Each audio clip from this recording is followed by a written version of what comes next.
There's a whole fleet of them. Look on the ASA.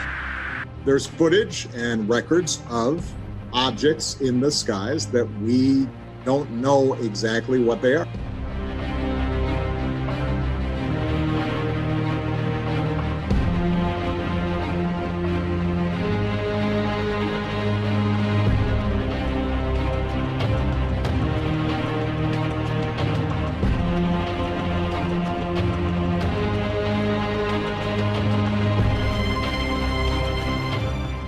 Going against the wind. The wind's 120 knots from the west. It's not our technology, and it's not some sort of foreign adversarial technology, then whose or what is it? Unfortunately, all I can say is that it is my belief that the United States is in possession of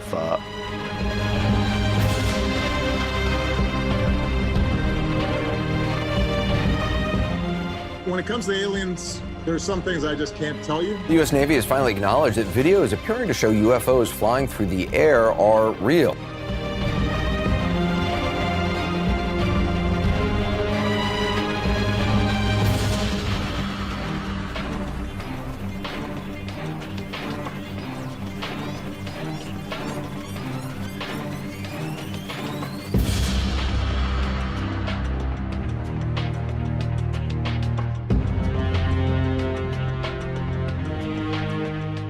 Is it one of our secret technologies? And the answer is no. How do we know that? Well, for several reasons. First of all, I had access to all those programs, and those type of programs, you don't typically test these type of secret aircraft in and around areas where you're doing active maneuvers. You tend to test them at secret test ranges like Area 51. You certainly don't endanger pilots' lives by testing this type of secret technology. So we very quickly realized it wasn't our technology. The second option is it foreign adversarial technology? Is it Russian? Is it Chinese? We've been seeing this technology for decades. And when you compare that to where we were, let's say in the late 1940s and 50s, we were just exploring and learning the secrets of the atom. We were unlocking its secrets. We had just entered the jet age, and we hadn't even been into space. And yet these technologies were outperforming anything and everything that we have. So if this was some sort of foreign adversarial technology that's been around for 70 years, this would be considered probably the worst intelligence failure my country has ever experienced. The last option is, well, if it's not our technology and it's not some sort of foreign adversarial technology, then whose or what is it? What exactly are these if they're not ours?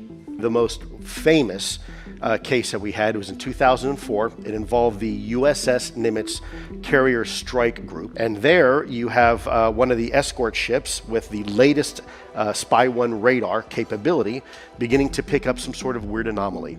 And both are now looking at some sort of object, we'll call it an object, coming in from 80,000 feet and within less than a second, now hovering 50 feet over the water. They get vectored to the area, and the first thing they notice is some water roiling on the ocean. He describes as this white, and it's about 40 feet long. There's no windows, no real wings or control surfaces, no obvious signs of propulsion, and yet this object is witnessed now by 4 separate individuals in 2 separate aircraft, bouncing back and forth almost like a ping pong ball right over the surface of the water.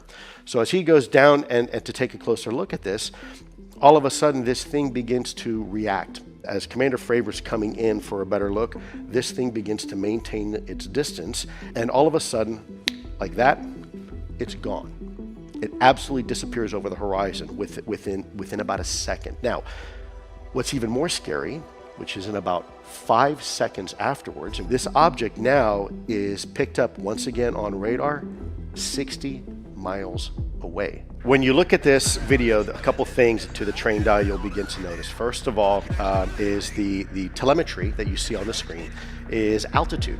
Now, when an aircraft banks 90 degrees, you hear what they say, wow, this is compelling and the thing is rotating. Well, not only is it rotating, but it's not losing lift. So aircraft that have wings, whenever you're going to do a bank and you're going to turn, when you do that, you lose lift and you lose altitude. And yet this is not losing altitude. And as you hear them say, it's going 120 knots against the wind, right? So They're all going against the wind. The wind's 120 knots from the west.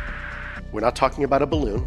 At 25,000 feet, we're not talking about a quadcopter or a drone, and we're not talking about an aircraft. And if you look at that, it doesn't really look like an aircraft, does it? It looks peculiar. It looks almost like a top. And then furthermore, what you don't see on the video, but you hear in the exasperation of the pilots, is that there's a whole fleet of them. There's a whole fleet of them. Look on the ASA. And so what's important to know here is sometimes not just what you see on screen, but it's the complete picture. It's sometimes it's what you don't see, and also what you can hear. When you said there's a whole fleet of them, what did they look like? How were they maneuvering? What were they doing?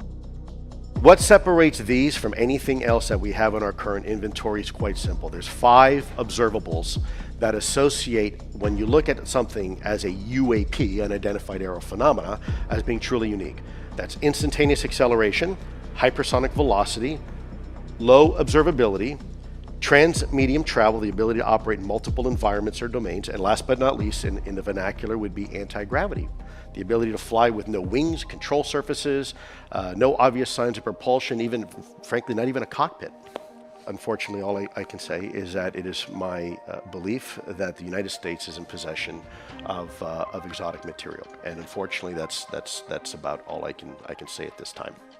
Whether or not these are real, this is a fact. We're here, folks. The question is, what is it? Where is it from? What is its intent? And what can or should we be doing about it?